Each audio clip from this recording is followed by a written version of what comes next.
Austin is an associate professor in the School of International and Public Affairs at Columbia University. He's done a lot of path-breaking work on issues of interest to our center and to the laboratory on deterrence and strategic stability, and with some interesting historical work from the Cold War. He's widely published in our field. He is the author of a book entitled The Soul of Armies, Counterinsurgency Doctrine and Military Culture in the United States and the United Kingdom. He has served for a long time as an associate political scientist at RAND, and that may be where he and Ben first met. I think that's the case. He's joined today by his co-author Brendan Green, an assistant professor of political science at the University of Cincinnati. Brendan recently completed a Stanton Junior Faculty Fellowship on nuclear security at MIT. And we've asked them to speak for approximately 35 to 40 minutes, and then we'll open it up to Q&A. Please join me in welcoming Austin. Thank you. Thank you, sir. Well, so first, let me say that usually, when we're talking about mazes, rats get to run them and get a real reward. I'm afraid I can't offer you any, food pellets or cheese or anything like that. Hopefully, this will be worth your effort. But thank you very much for making the time this morning. I'll say a little bit before I get into the actual presentation, as Brad said, about the broader project and what we're up to. So, Brendan and I are collaborating with two other professors, Keir Lieber of Georgetown, Daryl Press of Dartmouth. Many of you have heard of them. And the overall sort of aim of the project is Carnegie was interested in what the impact of new technologies on strategic stability and deterrence were going to be. And so they define new technologies very broadly.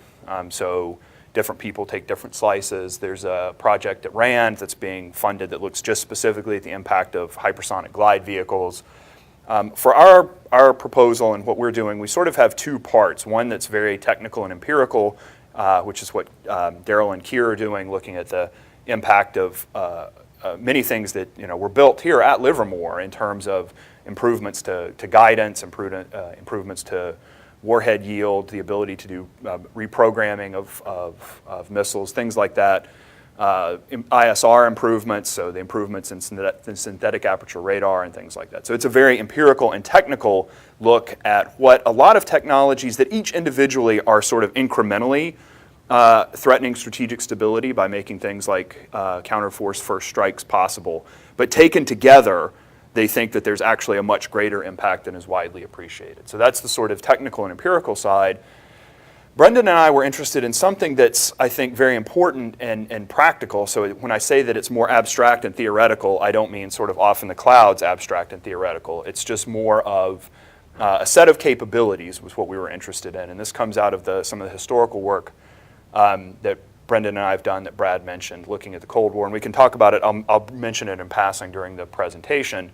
But the basic punchline is there were a lot of capabilities that the United States developed that threatened strategic stability deliberately. In other words, that was our deliberate aim, was to try and escape from MAD, prevent MAD from becoming a fact rather than a policy, most of which were deeply classified during the Cold War, elements of which we sort of now have pieces of. I'll talk about the capability.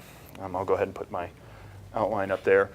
I'll talk about one capability, which is U.S. strategic anti-submarine warfare, which was much better, I think, than was widely appreciated during the Cold War. But there were other capabilities in terms of countering Soviet strategic command and control, tracking mobile missiles, a whole panoply of capabilities. So Brendan and I were interested because these were important capabilities that affected the military balance. But you run into a problem, which is how do you deter people with capabilities you can't actually tell them about?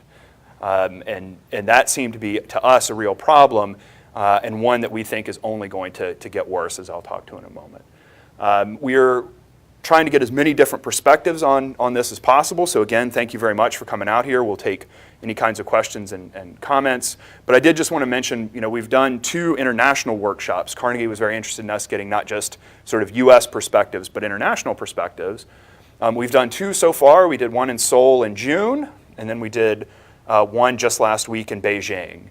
And I'll just give you the sort of first cut takeaway on the reactions in both places. So in Seoul, Daryl and Keir are telling this great story about how we can find mobile missiles probably if we really invest in it.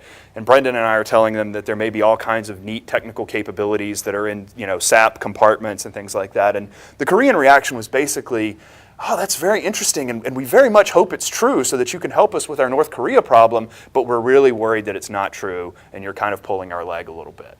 Okay, so they were sad.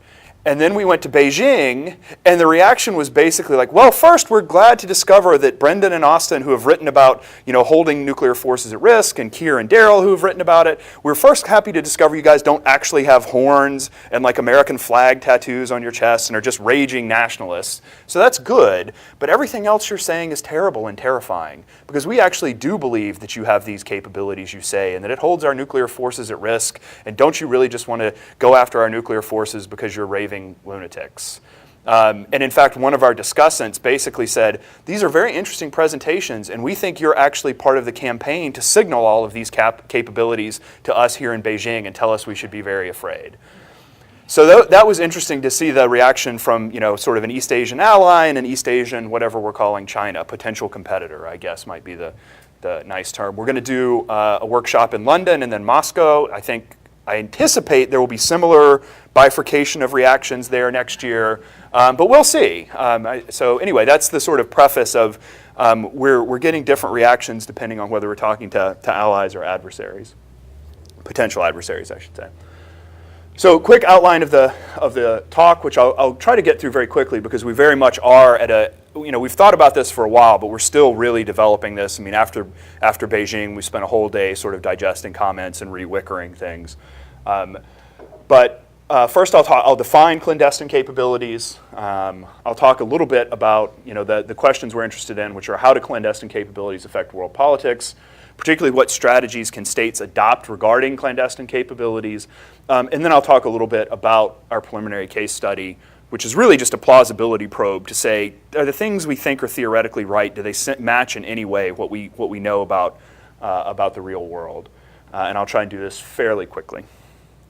So first I want to define clandestine capabilities. Here we're talking about elements of military power that depend on secrecy for their effectiveness. And we have to be very specific about what define means. So a couple of examples of the kind of things we're talking about. First, during the Battle of the Atlantic in World War II, the United States and the United Kingdom actually did a very good job of cracking German Enigma machine codes that sent messages to the U-boat force.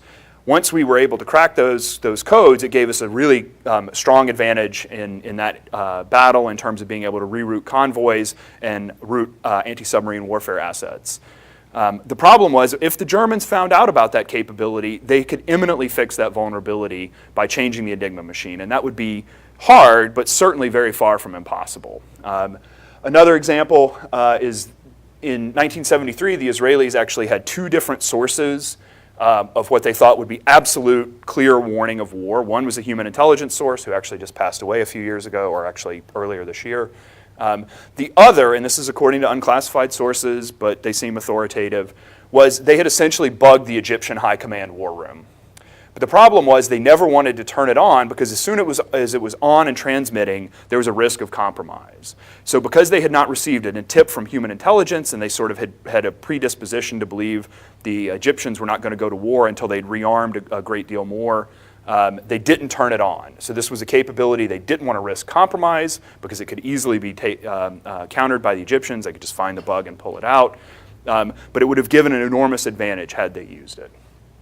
We do want to distinguish this between military capabilities generally, most of which will get some advantage from secrecy, right? If you have a war plan that the adversary doesn't fully understand, you can get some advantage from that. Of course, my colleague Dick Betts at Columbia has written a lot about the advantage of surprise attack. So we don't want to make this an overbroad category, right? So when we say depend, we mean that it exploits adversary vulnerabilities that if fixed will sharply or totally attenuate the capability. So in other words, a lot of capabilities you might lose a little bit if you don't have surprise and secrecy. These capabilities, if the vulnerability is fixed, drop off to nothing or almost nothing. And so quick couple of examples. I mentioned in passing, there was apparently, and there's not that much at the unclassified level. What we do have actually comes from the files of the Stasi, the East German secret police, which actually were very good at penetrating Western intelligence. Of course, after the German reunification, those files are available. So they had a source that was giving them information about a program called Canopy Wing, which was a US Army-led, but basically NSA program to find vulnerabilities in Soviet strategic command and control. It was apparently very successful. At one point, it was widely believed in the late 70s and early 80s, and if he comes out here, you might ask Bill Perry about this, since he was the maestro of a lot of this. There was a potential that the United States could have essentially turned off Soviet strategic command and control and just said, nope, those go codes are not going out.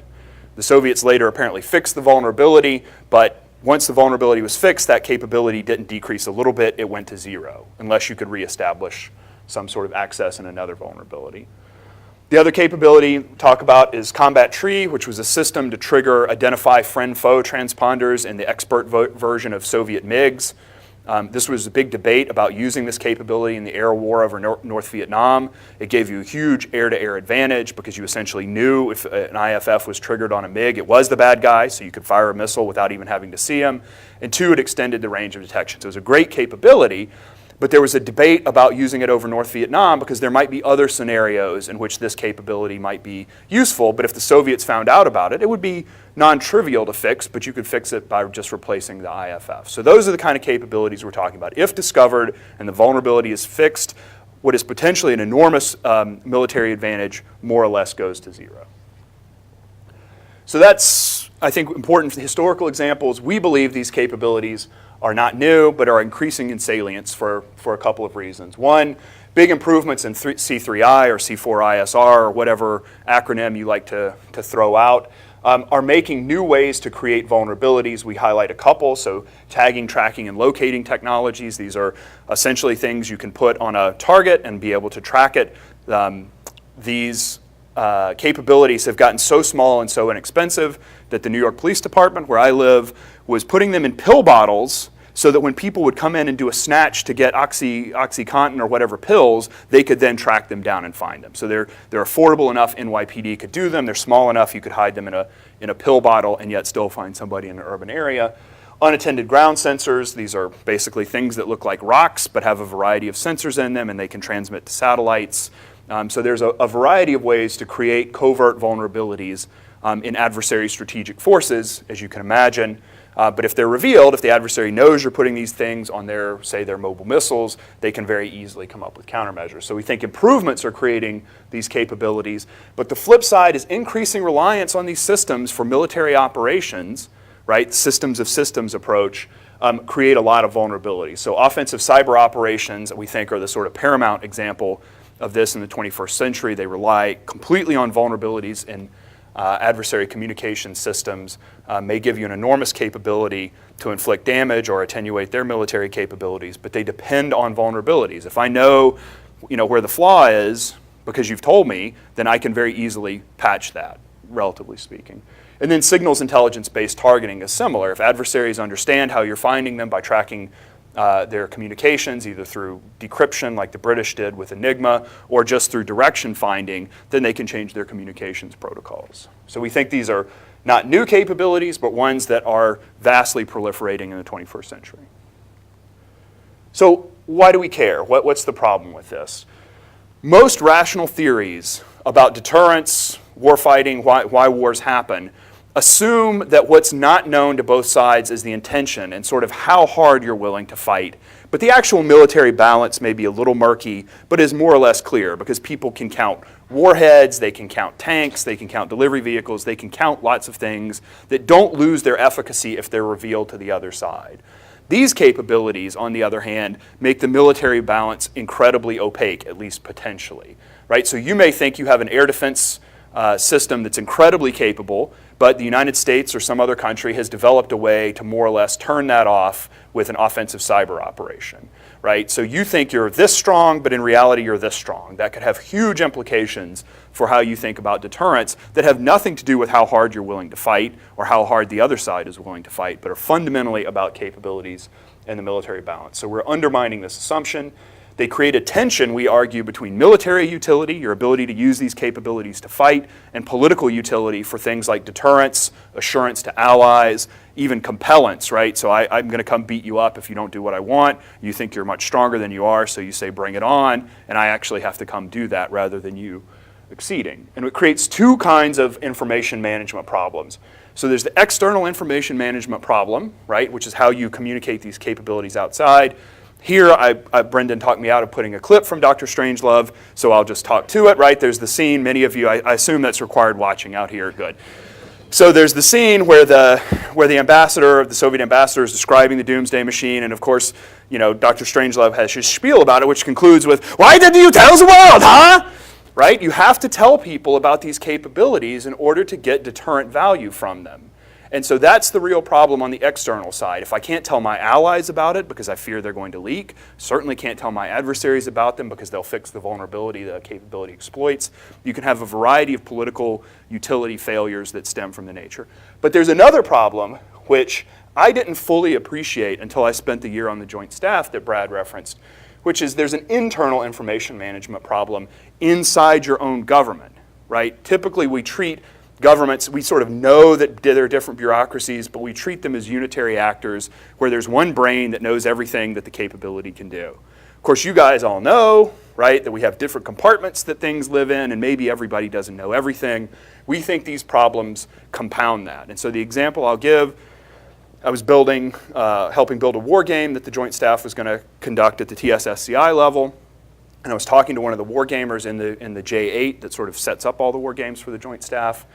And the problem, she said, is, you know, when we run war games and we talk about certain capabilities, and here she talked about cyber, but it applies to others, they're so compartmentalized that we can't even at the SCI level get most people in games, most games, read into the compartments. So we can't even have an accurate discussion about what the United States can do in war games held by the United States.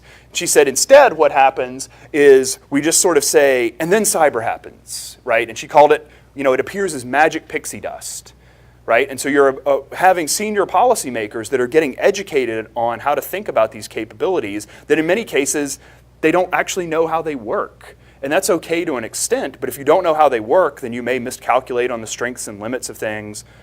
I've been told, well, you know, the Deputy Secretary of Defense and the Vice Chairman of the Joint Chiefs, they're both super users. They're read into everything. But if you're relying on the two busiest people in government to try and integrate everything on the fly in a crisis, right, without all their staffs being read into it, I think you're setting yourself up for failure. So two kinds of information management problems, both of which can complicate this relationship between military utility and political utility. So that's the challenge. We're social scientists, right? We're not very smart, so we have to make things very simple. We think about things in sort of 2x2s as like a standard trope of social science. And so here we just, as a simple frame, you know, what are the potential outcomes you can have based on this political utility versus military utility tension? So starting in the upper right, quadrant 1, we're trying to come up with cool names for these boxes. We had some and we decided they were not very good, so if you can help us think of good names for these sort of categories, that would be super helpful. This is the ideal world in a sense, which is you manage to signal enough of the capability that the adversary finds it credible without undermining the capability. So you sort of like show them that you have a couple of cards and imply strongly you actually have a royal flush, but they don't actually see what you have. So you can get political utility out of it without losing the military utility. That's the ideal world. It's one we think is quite difficult to get into and stay into. So more typically, if you move down into quadrant 4, this is where we think most of these capabilities are born, which is they're extremely compartmentalized, the military utility is fully protected, there is zero political utility because we can't signal anybody, we can't even tell most of the people in the government. So we think this category is sort of the place these capabilities are born. You go over to the left to quadrant 3, no political utility, no military utility. This is essentially where we think these capabilities die, that they may be clandestine for a long time, but eventually, through some mechanism, which we'll maybe talk to in just a second, they're discovered or revealed intentionally, So the military utility drops off, and because the military utility is declining or has already gone to zero, you can therefore not use them to get political utility. I can't deter you with a capability that you've already fixed the vulnerability on which it depends. So we think this is where these things tend to die, and it's sort of the worst case. And then in the upper left, you've sort of given up on the military utility side, but you've managed to get some level of political utility out of it. And we think there are a few examples of this. Historically, I'll talk to one really quickly. So in the early 1980s, NSA had done a very good job of cracking a lot of Soviet communications. We had a good ability to listen to their air defense. 1983, Korean Airlines Flight 007 was shot down by the Soviets. The Reagan administration actually had tapes of the conversation between the ground and the pilots doing the intercept. And after a fairly quick NSC meeting, they decided to play those tapes for the world, which they did at the UN and elsewhere. Got enormous political benefit in terms of convincing allies that were maybe on the fence about the Soviets, that actually they were as bad as we were saying. Got a lot of credibility from neutrals who were like, wow, that was really terrible. You guys kind of cold-bloodedly murdered hundreds of people. But it more or less told the Soviets we could listen to their communications, and that created an opportunity for them to fix those vulnerabilities were they so inclined. So to be clear, this is just framing potential outcomes. This is really just to help structure thinking and discussion about this. The questions we're really interested in are what drives you into these different boxes. So the first one we talk about is state strategic choices, and we think there are probably three. There's reveal, which is the example I just gave with Korean Airlines. Just don't even try and hide it. Just say, yep, we were listening to you, and here's the tapes. You can conceal, which I think is as I said, where everything starts. Keep it all completely sapped up so that nobody knows anything about it. Or you can try a partial reveal, which might get you into box one, right? I've showed you enough that you believe I have a capability without letting you fix it. But of course, that creates the risk that you will figure out how to fix it, right? That you're actually a smart adversary who has his own means of figuring things out, and you may end up therefore in the bottom left in box three. So state strategic choice we think is one determinant. Then there's the implementation of strategy, right? It can be great to have a strategy, but you actually have to put it into play, and so we think the factors that affect this will actually drive you in terms of outcomes, right? So if you're trying to deceive to get into box one and you fail at your deception and sort of give something away, then you end up in box three. And so then the last thing is, what's the overall value of the information revealed and concealed, or revealed or concealed? So here we're talking about, again, to go back to the Korean Airlines example, there was enormous political benefit in terms of convincing skeptical allies, as well as neutrals, that the United States story about the Soviet Union in the early 1980s wasn't just US propaganda, that there was some there. So we think where you end up in these boxes is dependent on these sort of three sets of factors. So in this talk, we'll focus on initial hypotheses about what drives, or what are the important drivers of those three different categories. So first, we think one factor in state choice are the military technical aspects of the problem. So here we think about, again, we're not very smart. We have just a dichotomous variable. This is really a continuum, right? Nothing is actually in either box, right? They're just on a spectrum. We think the two factors are on the y-axis, how valuable is the capability to the holder of the capability? So capability irreplaceable is something like the Israeli warning, right? It's a thing that is extraordinarily valuable and would be very hard, if not impossible, to replace. The other end of the spectrum, you have a capability that, okay, we've burned it, but we probably have another way to get the same capability. We think we can restore access to adversary communications, et cetera. So that's the value to you and how easily you can fix it. Then there's the cost of fixing the vulnerability for the adversary on the x-axis, right? So on the left, it takes the adversary a long time to fix the problem, and on the right, it's actually quite cheap and fast. So we think this says a lot about how states will initially think about this. To give you an example of a couple of the boxes in the upper right, where it's easy for the adversary to fix, but it's very easy for us to get back in, we think this is actually the story of the Sony hack. That the administration decided very quickly to reveal a clandestine capability, which is that the NSA was inside North Korean networks, because it did a sort of cost-benefit calculus and said, yeah, the North Koreans can probably fix it if we tell them about them, but we think NSA can actually get back in pretty readily. So this we characterize as sort of an intermediate outcome of reveal intermittently, right, in this crisis where we thought we could actually get some political benefit. But in general, you'll not reveal sort of all the time.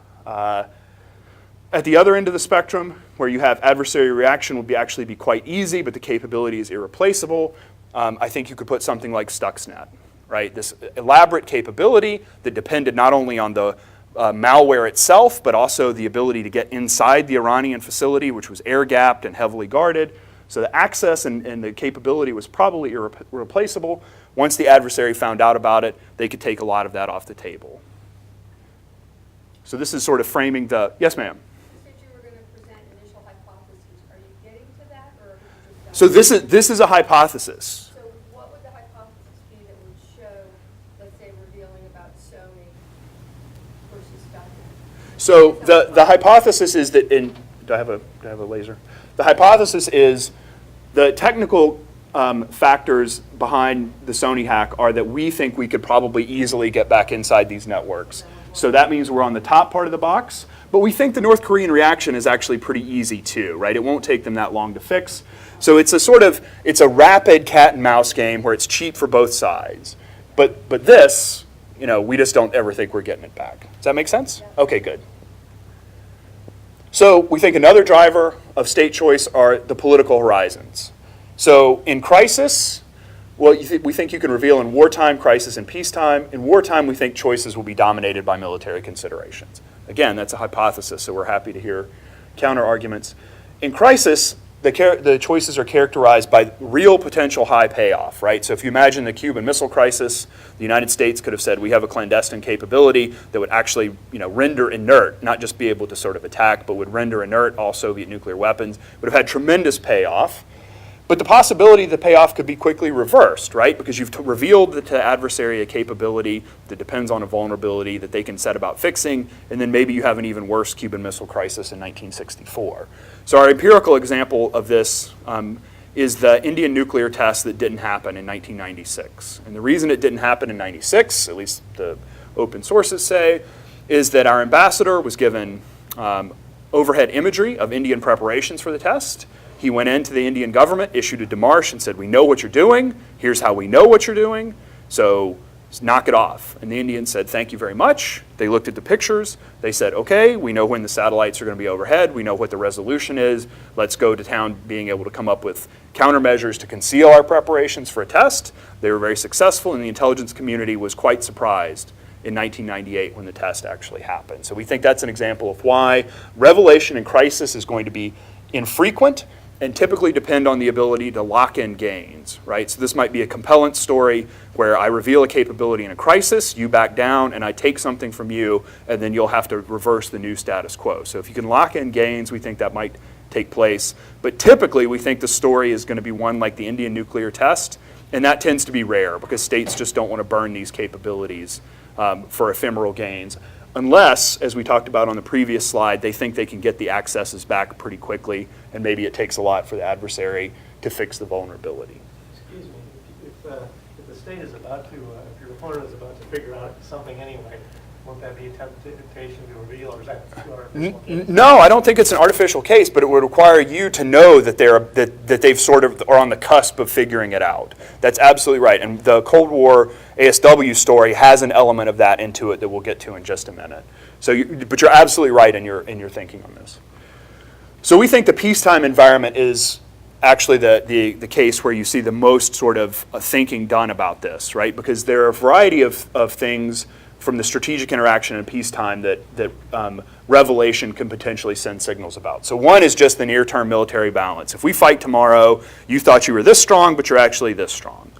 It also tells you something about long-term trends in the military balance, right? If you understand where this capability came from and how powerful it is, you might start drawing lines that indicate that your adversary is getting a lot stronger faster than you thought. And then finally, what we call constitutional fitness for military competition, which is how well can the political economic system of an adversary keep up with the kind of advances you're making, right? And so here the Cold War story seems to be very much that the Soviets learn a lot about a certain set of, or several sets of US clandestine capabilities in the late 1970s, in the early 1980s, and they start to become very pessimistic about things like the long-run military balance and the constitutional fitness to compete. So you have the Chief Marshal of Soviet Armed Forces, Marshal Ogarkov, basically starts to bemoan that the West has this almost unmatchable lead in the things we take for granted as the bedrock of military capabilities today, particularly in computing, but in also the sort of progenitor to the precision revolution and things like that. So if you look at the mid-1970s, the Soviets are actually fairly comfortable with the strategic balance. They think they've created parity and that parity will last. A decade later, there's a lot of hand-wringing about how things are not good now and will get much, much worse by the end of the century. Of course, they then go away 4 years later. But if we'd played the sort of story out, it looks like things would have been very bad indeed for the Soviets. The benefits are more sort of diffused than the crisis benefits, right? You could stop a war in a crisis by revealing these capabilities and improving deterrence. Here it's a little more vague, but you get some level of general deterrence or assurance to your allies. You could potentially shape adversary force structure and posture. We'll talk a little bit more about that with the ASW case. And it generally affects the course of diplomacy and strategy, as with the KAL 007, right? That's a very diffuse benefit, but one the Reagan administration certainly thought was worthwhile to gain that benefit with allies and neutrals. So we put the emphasis in the peacetime strategic choice, but again, if we're open to being told that actually wartime is the most important and that there's actually a very complicated game there. So really quickly to get to the Cold War stuff, we also think implementation is important.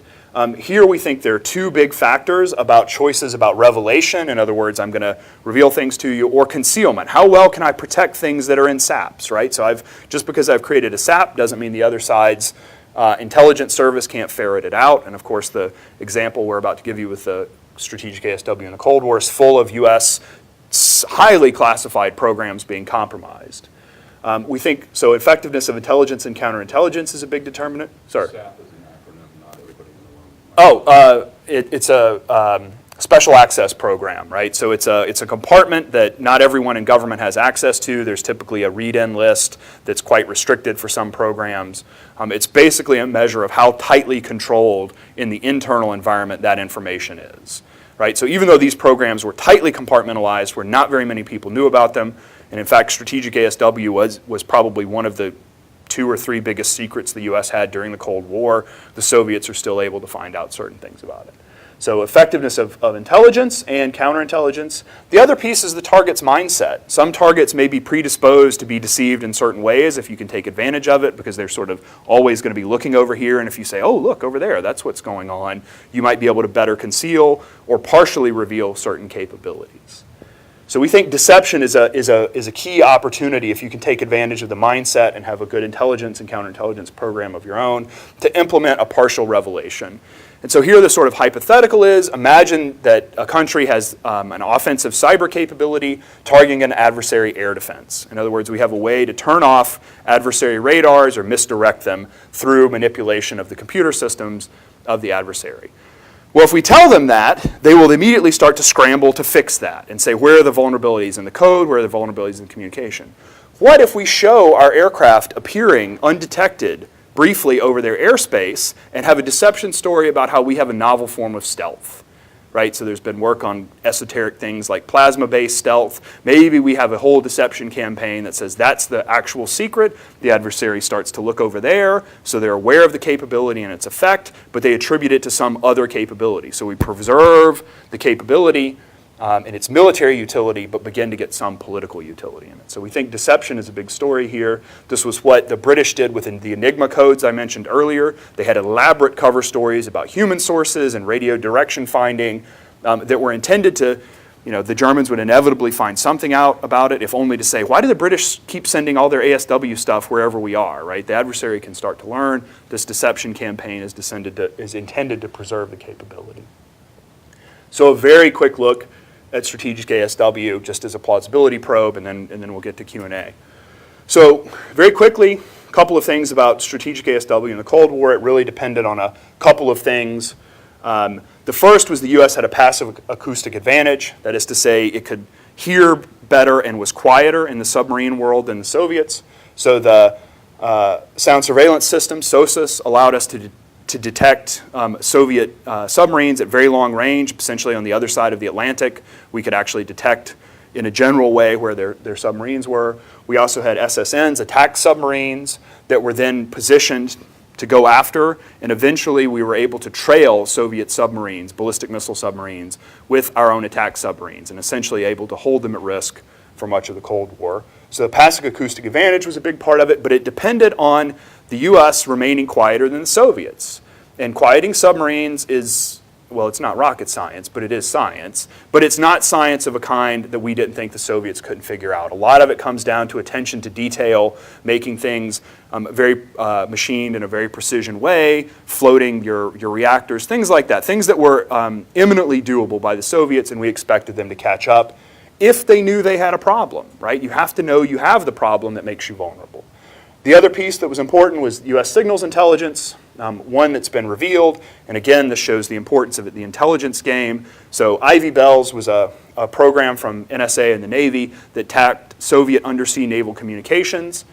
These communications were done unencrypted, so as soon as you intercepted them, you just had to translate them from Russian and you knew everything they were saying. Tremendous capability, but it depended on remaining clandestine. It was revealed by a spy they had inside the NSA named Ron Pelton. Once it was revealed, that capability is toast, right? The Soviets go grab the transmitter we put on the cable. You can go see it in a museum in Moscow now.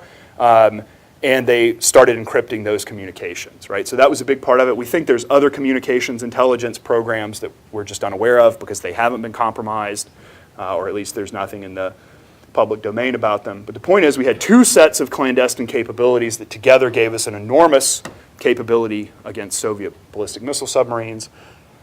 The third piece was what was the Soviet doctrine and their capabilities. So the Yankee was their first sort of class of ballistic missile submarine. It didn't have very much range and was very loud, so it had to transit out from Soviet ports in the north out into the middle of the Atlantic to get quite close to the U.S. Because of that, it was very easy for us to trail them. The Navy considered them to be tethered goats. In other words, they were dead as soon as we wanted them to be dead during the 1960s. So that was a tremendous capability. When they transitioned to the Delta, their next sort of big class of SSBN, they're much longer range, so they're able to stay close to their ports. The Soviet Navy actually can protect them. So this is the shift from what we called barrier operations, where we detected them coming out of what was called the Greenland, Iceland, UK gap geographically. We could grab them there with a barrier and hold them at risk. We had to then start looking to go into the teeth of Soviet naval defenses and get very close to the Soviet coast. Made the problem a lot harder. Not impossible, but a lot more difficult. So very quickly, where do we end up in the outcome space that we talk about? So in the 1950s through the 1960s, we have military utility but no political utilities. This is a beyond top secret capability. As I said, it's one of the 2 or 3 most classified capabilities in the U.S. arsenal at the time. It's very compartmentalized. The compartments hold up very well. You know, we don't have an incident like the downing of the U-2 that revealed the U-2 to the world. So at least through the 1960s, this is an incredible military capability, but we can't signal it, so we can't really reassure our allies or to any extent deter the Soviets with it, right? So they believe, at least in this period, their ballistic missile submarines are survivable. They're this strong. They're actually not survivable at all, so they're this strong. This starts to change after 1968, so we basically code it as the 1970s. There's a Naval Chief Warrant Officer, John Walker, and his family that begin spying for the Soviets. They give away U.S. communications, naval communications codes, so the Soviets begin to be able to break U.S. codes. And lo and behold, they're like, wait a minute, we have ballistic missile submarines here, here, and here, and there's a U.S. attack submarine, oh, here, here, and here, and they seem to be going to the same places. We have a problem. So they begin to figure out what the problem stems from. So part of it, they begin to understand the vulnerability of the Yankees by coming out in the middle of the Atlantic Ocean. So this actually drives their transition to longer range missiles and things like that. But the point is, from our outcomes, the military utility of this capability starts to decline significantly, and we're still not getting any political utility out of it because they're fixing the vulnerability. We don't ever really end up in the upper left where we have no military utility but get some political utility out of it, so we code this as a nil. We have a sort of counterfactual story that might explore what that would have looked like, but I won't bore you with it unless you want to talk about it in Q&A. Then in the 1980s, we have the maritime strategy. So after we begin to figure out that something has gone wrong. We actually don't break the Walker spy ring until the mid-'80s, but by the early '80s, we've sort of figured out in the same way that the Germans were like, why do the British keep showing up wherever our submarines are? We sort of had the same thing, like what is driving all of these changes in Soviet doctrine, and why do they seem to be able to anticipate certain things we do? So even without fully figuring out how they've learned it, we start to change some of our operational practices. We start to demonstrate other capabilities, like the ability to conduct exercises undetected very close to the Soviet coast. So later today, actually, we're going to do a phone interview with the Secretary of the Navy at the time, John Lehman, who was a big driver of this, to reveal to the Soviets, hey, you guys aren't as safe in your bastions as you think you are. We began to recover some signals intelligence capability from what we can tell. The other issue was fixing the vulnerability, making quieter submarines was eminently possible for the Soviets, but it took a lot of time, right? So in that space we were talking about adversary ability to fix the vulnerability, it was a time-consuming and costly one. So even in the late 1980s, they hadn't fully fixed vulnerabilities that were revealed 20 years before. They were starting to with the sort of last class of the Akula. But the point is, we managed to end up in our telling of the story much closer to in the 1980s to getting both military utility.